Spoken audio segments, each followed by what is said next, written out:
السلام عليكم أصدقائي. اليوم رح نساوي براسية بزيت الزيتون، أكلة كتير طيبة رح تعتمدوها.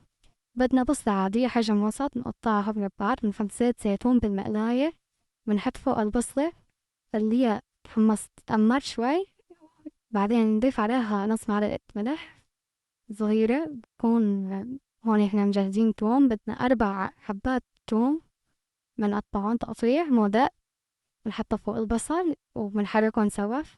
بعده بنضيف البراسيا، بنكون مقطعينها مربعات على الشكل اللي شايفينه، وعفوا دوائر مثل ما هي. بنحطهم بنحركهم مع البصل، وبنحط الجزر جزرتين بس قطعتهم مثل ما شايفين بالصورة مربعات صغيرة.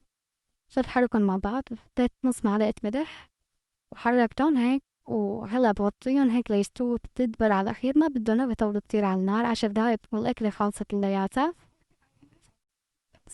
بنغطيها وبعدين بتشوفوا هي تستوي أكيد فوق بالصحن، وبتصفوا الليمون وبتاكلوها. صحتين وألف هنا، باي باي، جربوها وما بتندموا.